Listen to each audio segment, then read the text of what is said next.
Antes de mais nada, eu gostaria de agradecer a gentileza do convite do Migalhas e a felicidade de trazer para todos os advogados uma seleção de palestrantes tão bem elaborada como essa e temas super contextualizados e de grande interesse para os advogados no ano de 2025. O tema, eu vou tentar ser extremamente prático na minha palestra. O meu maior inimigo, como sempre, é o tempo. Eu pensei muito em relação a saber qual é o tipo de metodologia que eu podia usar. Eu pensei assim, poxa, 15 minutos, não dá para poder fazer uma apresentação falando de tudo quanto é plataforma, de tudo quanto é soluções visuais, em tempo real, essas coisas. Então, para não perder o contexto, eu preferi deixar de lado os exemplos práticos, mas qualquer momento, qualquer pessoa pode entrar em contato comigo. Eu tenho maior disponibilidade para poder apresentar isso na prática. Tudo que eu vou falar já é utilizado em nosso escritório. Eu me identifico muito com esse tema, sobretudo porque fui o primeiro advogado que usou computador em 1981 dentro do escritório de advocacia no Brasil, e logo em seguida tive a oportunidade de fazer uma primeira experiência que eu chamo que era inteligência artificial na época, que era um banco de dados de jurisprudência, digitado mesmo, que cruzava o nome do julgador com o assunto que meu pai ia subir para a tribuna para poder defender os clientes em segunda instância e nas instâncias superiores. Então, a sensação que eu conto para vocês é que eu estou, no momento, numa sensação de déjà vu. Ou seja, quando eu comecei no início da década de 80, muitos me chamavam de menino do computador, mas eu acho que eu sabia exatamente onde é que essa história ia dar. E agora, com a inteligência artificial, que a gente já usa há 4 anos diariamente dentro do escritório, essa sensação vem novamente. Hoje a gente conseguiu colocar as atividades funcionando, que nenhuma atividade do escritório hoje está desvinculada da inteligência artificial. Todas. A gente tem umas características interessantes, que esse é o 18º ano que a gente trabalha sem uma folha de papel, e por isso dá muito mais aderência à implantação desses projetos da maneira como vocês vão ver. E me interesso tanto pela parte regulatória, como tive a oportunidade de participar no evento do CNJ com as minhas contribuições, e tive a oportunidade de estar com a Laura, com o doutor Luiz Fernando, e agora vamos falar do operacional, que também é outra que eu desenvolvo bem, e tenho feito vários projetos de inteligência artificial implantando para escritórios de advocacia, o que me gera um aprendizado diário a respeito disso. E as mudanças, pessoal, são avassaladoras. Se a gente gravar essa palestra aqui agora e assisti-la novamente no final de 2025, eu não me arriscaria a dizer que talvez tudo já mudou, porque a palestra que eu dei no César 6 meses atrás já perdeu um pouco de sentido, porque os lançamentos estão sendo quase que diários. Eu queria chamar a atenção de um ponto muito importante que não sei se todos estão sabendo, mas na primeira semana de dezembro de 2024, o ministro Barroso lançou em Campo Grande, Mato Grosso do Sul, oficialmente a plataforma Codex. O que isso significa? O que isso impacta na nossa vida de advogado, como, inclusive, usuário da inteligência artificial? A resposta é tudo. Por quê? O CNJ conseguiu brilhantemente fazer convênios com todos os tribunais brasileiros para que eles pudessem fazer a concentração de todas as informações processuais, jurisprudenciais, numa única plataforma. Então, hoje, por exemplo, nós estamos tendo o lançamento do Diário da Justiça Eletrônico Nacional. Esse será o primeiro microserviço de práticas processuais por meio eletrônico que já estará dentro da plataforma Codex. A partir dali, outros virão, como, por exemplo, uma pesquisa de jurisprudência única em todos os tribunais, protocolo de peças a partir de um único portal. Eu, conversando com os desenvolvedores desse sistema, eles me disseram que até o final de 2026, vocês não vão, os advogados de modo geral, a expectativa deles é essa, nós não vamos lembrar mais do que é SAGE, EPROC e essas coisas. Vai ser tudo uma plataforma única, não é um sistema único. Esse modelo não vigou. É uma interoperabilidade de dados a partir das informações geradas pelos tribunais. E o que isso tem a ver com a IA? É o maior Big Data, que eles estão chamando agora de Data Lake, jurídico do mundo. Eu não sei a situação da Índia, com muito detalhe, mas eu diria que não tem outro país do mundo que tem tanta informação gerada digitalmente todo dia como o Brasil. E isso, pessoal, é a matéria-prima, é tudo que a gente precisa, isso é o ouro para a gente poder desenvolver diversos projetos de inteligência artificial. É natural que, ao longo do ano 2025, nós vamos ver surgindo diversos serviços. Eu ainda não sei como é que vai ser a disponibilidade de acesso, se vão cobrar, se não vão cobrar, acredito que não, mas, enfim, toda a fonte de informação vai estar concentrada nesse portal. Bom, e é sempre bom a gente ter em mente que nós estamos no ano 3 da inteligência artificial. Nesse momento, a inteligência artificial está pronta para aplicação imediata, né? O mundo está em mudança, o ritmo da mudança está cada vez mais acelerado, né? E a dificuldade que o advogado se coloca nesse momento em relação ao uso da inteligência artificial é que caminho que ele deve seguir, né? Porque é muita informação, a cada dia surge uma notícia nova de uma plataforma melhor, que faz mais recursos, etc. E eu, convivendo com advogados que passam por essas dores, eu percebo que existe muita dificuldade para saber dar os passos de forma correta. O que eu apenas queria enfatizar para vocês é o seguinte: eu me lembro que talvez um dos primeiros telefones celulares que eu usei foi um tijolão da Motorola PT550. Acredito que muitos aqui usaram esse, que esquentava o bolso para caramba. Isso já tem mais ou menos uns 30 e poucos anos atrás. O tempo que levou para esse telefone chegar num modelo atual que eu uso, que é um Samsung S24 Ultra, que já tem inteligência artificial embarcada, foi nessa faixa de 3 décadas. Só que agora, com a inteligência artificial, o tempo de atualização vai ser muito menor. Ou seja, não temos como prever o que acontecerá em termos operacionais e intelectuais até o final de 2025. Mas a gente tem que acompanhar o mercado, porque muitas mudanças vão acontecer. A maioria dos advogados, pode dizer que mais de 90%, está maravilhada com a situação de chegar numa plataforma de inteligência artificial, fazer prompts, fazer perguntas e vir as respostas, vem uma minuta de petição, de contrato, etc., e está tudo bem. Aquilo dali já é um grande resultado. Só que eu optei por seguir um outro caminho, que também inclui os prompts, mas dentro da criação de bases de conhecimento e agora com os agentes de inteligência artificial. Essa decisão foi tomada porque eu gostaria que, com base no conteúdo que eu tenho, mais de 1.000 livros digitalizados de direito digital, todo o repertório de jurisprudência do Brasil atualizado, inúmeros conteúdos que chegam de todos os lados e dados processuais relevantes, que isso tivesse numa base de conhecimento do escritório. Aliás, uma não, diversas, dezenas. E, a partir de agora, depois que nós criamos essas diversas bases de dados, ou seja, não tem aquele problema de alucinação, o conteúdo ele é pré-curado. Nós temos também agora a criação, ao longo de 2025, dos agentes. Os agentes são recursos sistêmicos que vão fazer diversas rotinas repetitivas que normalmente o ser humano é designado a fazer. E não tem, vamos dizer assim, nada intelectual, e era plenamente possível que a gente substituísse, por exemplo, análise de algumas decisões judiciais, protocolo de peças, uma série de funções que o sistema vai tomar o tempo e vai fazer e com melhor assertividade, disso eu não tenho dúvida.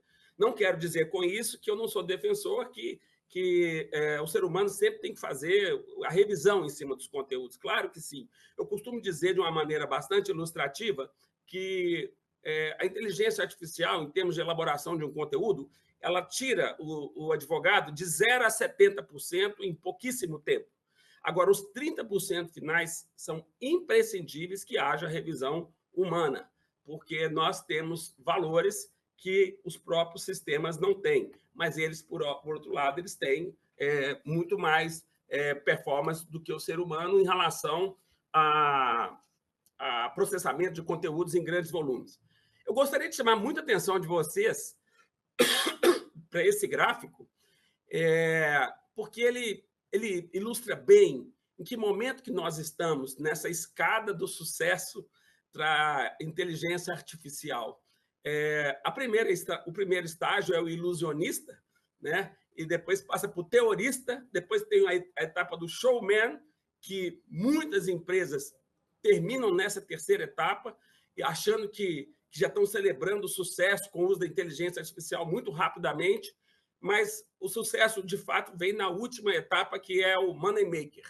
E reparem que existem talentos essencialmente tecnológicos e outros que vão além da tecnologia, porque a inteligência artificial não vem para substituir o advogado, vem para poder provocar, desafiar o advogado a dominar a inteligência artificial. A inteligência artificial é parceira, é ferramenta, mas soma a todo o talento que o advogado tem ao longo da sua carreira.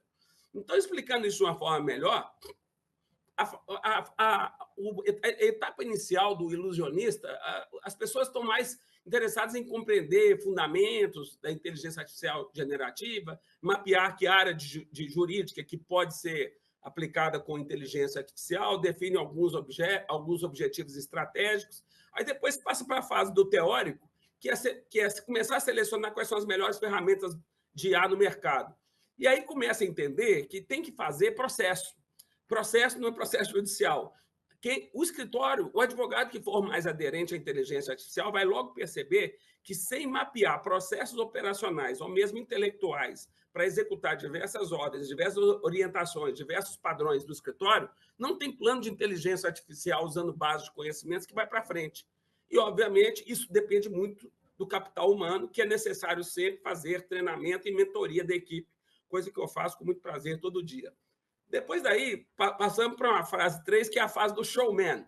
Aí o advogado começa a avançar, começa a criar alguns projetos pilotos, começa a fazer pequenas rotinas de automatização de documentos, chega até mesmo a fazer análise preditivas de decisões judiciais, com base nesses volumes enormes de decisões que já existem em formato digital, e a classificação de processos, temáticos para poder apurar, por exemplo, quais foram as estratégias de defesa utilizadas num determinado tema que são essenciais, que merecem ser reproduzidas em outras defesas, para que não haja vamos dizer assim, uma falta de padrão. Eu costumo dizer lá no escritório que acabou a era do advogado psicografado. Não sei se você sabe o que quer dizer. Aquele advogado que senta na frente do computador, parece que desce um santo, e ele começa a escrever, elaborando as petições sem rumo, de acordo com a sua convicção e tudo mais.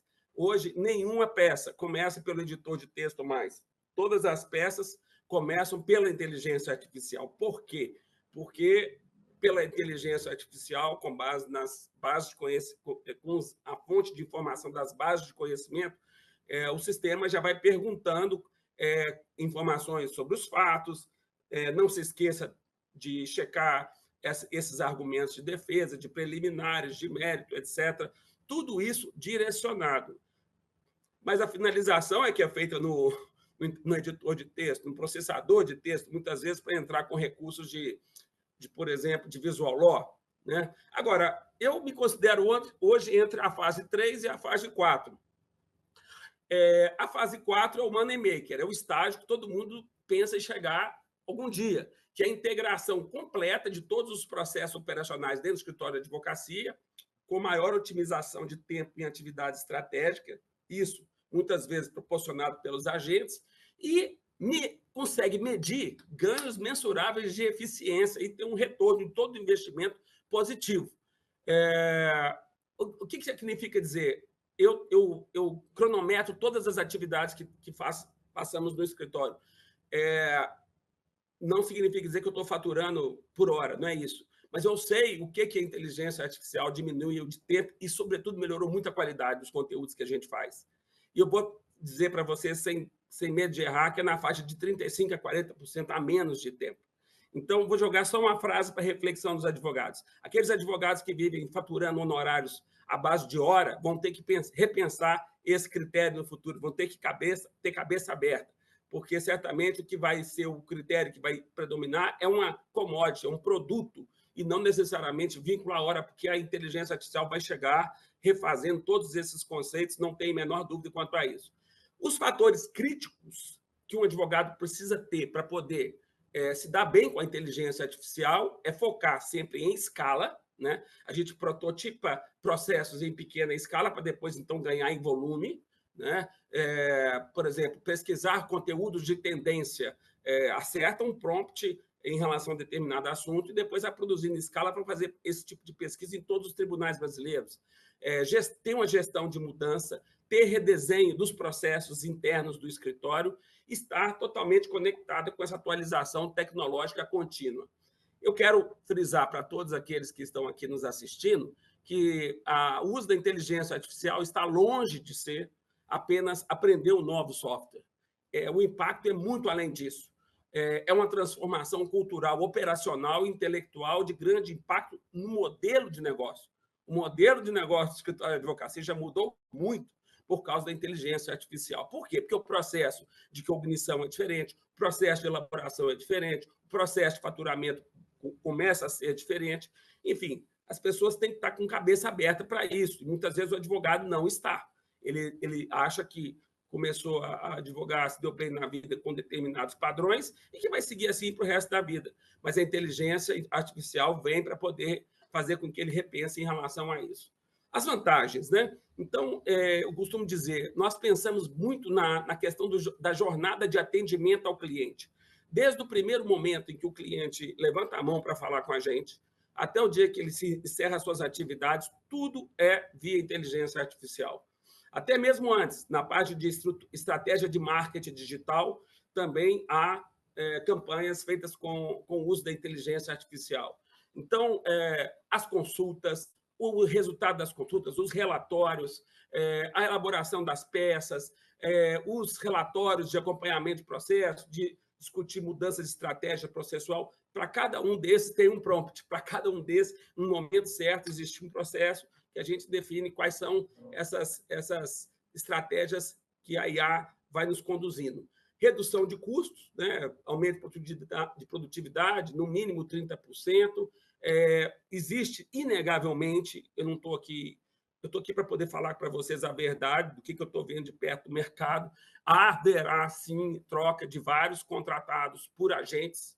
Isso aí é uma verdade inequívoca. Não é que eu estou querendo aniquilar estagiário, advogado, recém-formado, não é isso. Mas muita coisa que eles fazem hoje, o sistema vai fazer, não tenha dúvida. Que bom, porque vai sobrar tempo para eles terem mais criatividade com a inteligência artificial e para fazer melhores produções. Uma coisa que me chama muita atenção é o poder cognitivo, que é a ampliação do aprendizado a partir de temas mais complexos, porque a inteligência artificial, como nos propicia hoje um acesso a tempo real em qualquer idioma e de qualquer conteúdo em segundos, né, e grandes volumes de informação que podem ser resumidos, etc., e vindo de fontes confiáveis, eu acho que isso é fantástico. Acabou a fase de um advogado chegar para o cliente e falar assim, isso aqui eu não sei, isso aqui está fora do meu alcance. Se ele tiver um mínimo de curiosidade e humildade, ele vai para a inteligência artificial e vai se preparar bem melhor para poder atender o cliente já focado no assunto, na área que ele vai exigir um pouco mais de competência em relação a isso. Eu tenho o hábito, por exemplo, de ter um segundo celular onde eu faço os alertas de todos os jornais do mundo. Todos não, vamos dizer assim, as melhores fontes, digamos que sejam as 25 fontes diferentes. Então, tem horas que aconteceu, por exemplo, aquele bug daquela empresa Comcast, que começou a acontecer na Austrália. No dia seguinte, eu já estava com todo o relatório de todas as informações das principais fontes do mundo, me preparando para poder fazer uma entrevista a respeito desse assunto, colocando qual que é o reflexo disso num cidadão brasileiro que poderia sofrer um dano ou uma empresa que pudesse estar prestando serviço, dependendo desse serviço, mas que teve suas atividades bloqueadas. Então, isso só foi possível com a inteligência artificial, com a estruturação da informação. E como nós somos dependentes de informação para a nossa atividade, a nossa matéria-prima, né? Eu costumo dizer que o advogado é aquele ser que fica na frente do computador, incluindo informação e buscando informação. Essa ferramenta entra, obviamente, para nos ajudar muito, né? Então, por exemplo, hoje qualquer intimação, decisão judicial, o que seja, qualquer momento processual relevante de um despacho de um juiz, imediatamente a gente já usa inteligência artificial, por exemplo, para poder analisar a decisão. Imagine que saiu uma sentença, isso acontece todo dia, tá, pessoal?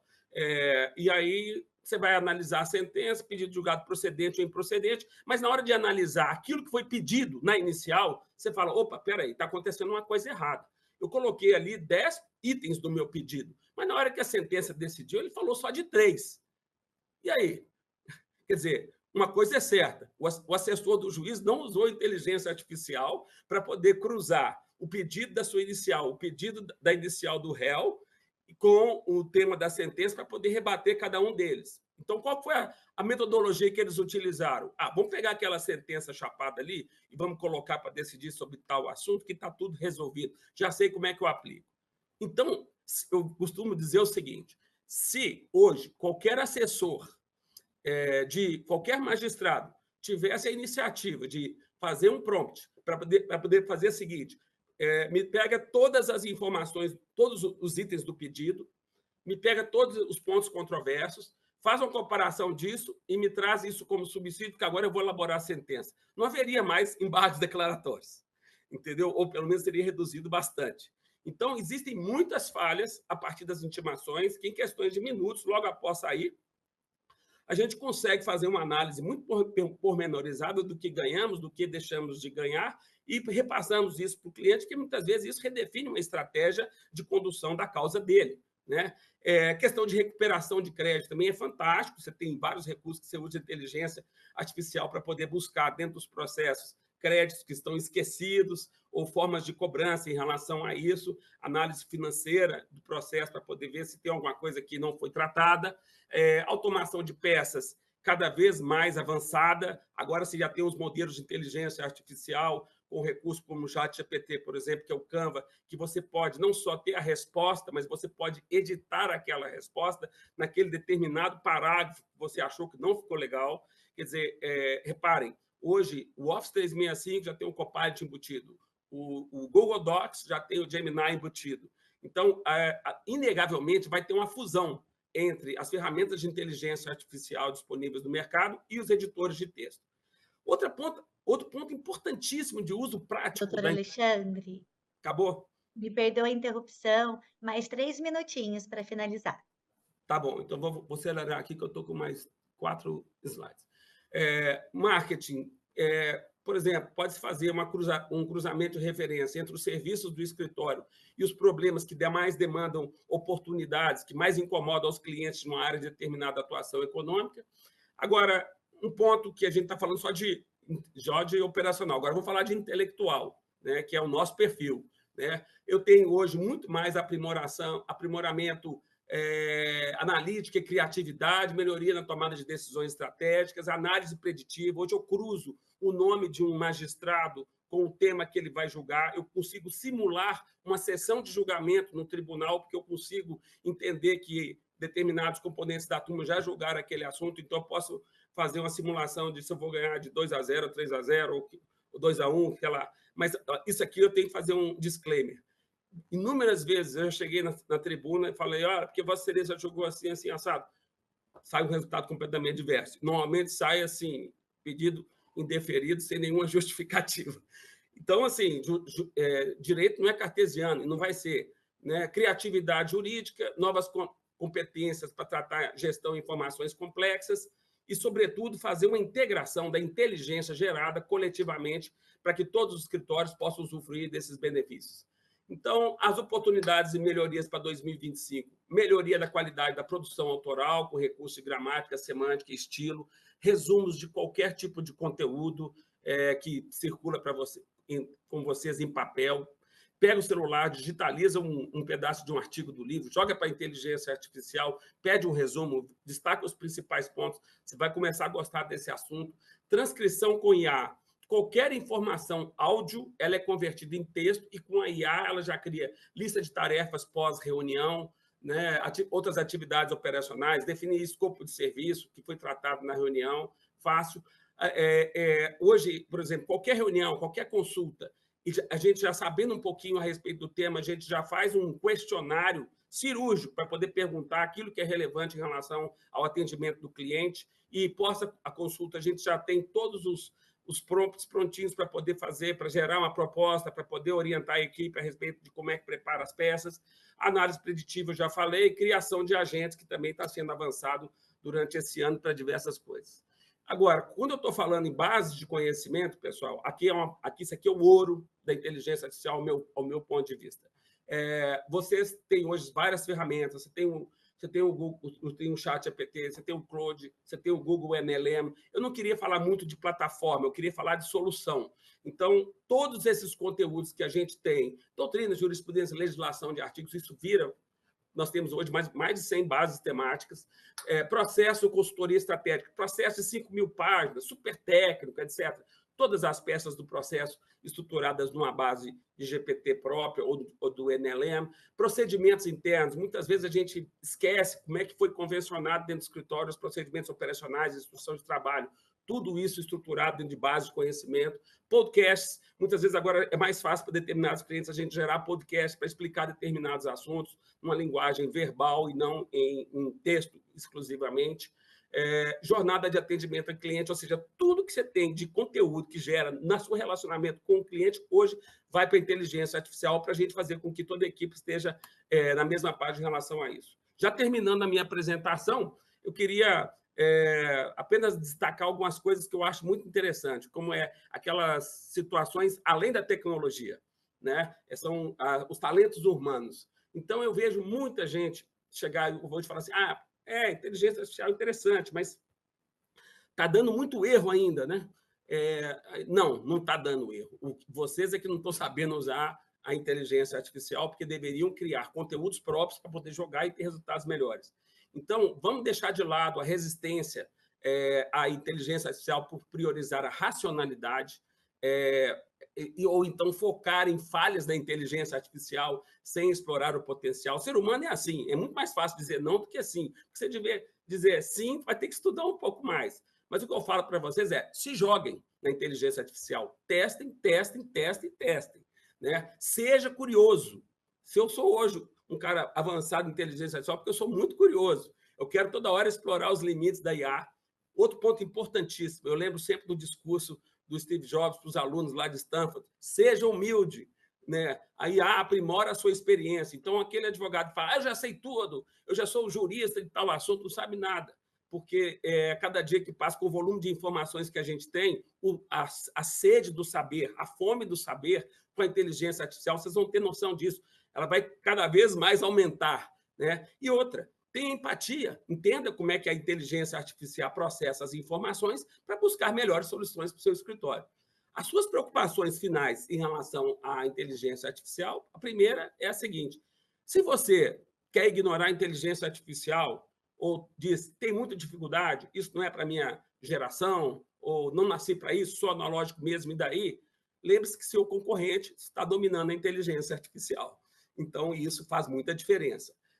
Reaprendizagem, tem que ter cabeça aberta para reaprender como é que a gente trabalha, como é que a gente elabora uma peça, como é que a gente faz determinados momentos de atividade do escritório. Quanto mais usar frequentemente a inteligência artificial, sobretudo na equipe, a gente vai aprender com esses resultados e as atitudes essenciais, curiosidade, humildade e empatia com a inteligência artificial. Pessoal, minha mensagem final não é nem minha, eu peguei emprestado de Charles Darwin há mais de 100 anos atrás, há quase 200, né? O futuro é agora. Os mais bem adaptados à IA estarão mais preparados para vencer as mudanças culturais, operacionais e intelectuais da advocacia. Contem comigo, caso tenha alguma dúvida a respeito desse assunto. Isso aqui é uma caminhada mútua, de grande troca de experiência. Mais uma vez, obrigado, Migalhas, por essa oportunidade da gente fazer esse debate. E nós estamos só no ano 3, tem muita coisa boa para acontecer aí. Vocês podem ter certeza, se for marcar o evento de 2026 para o mês de janeiro, eu não sei qual vai ser a pauta, mas vai ser algo muito mais atrativo do que é de hoje. Um abraço.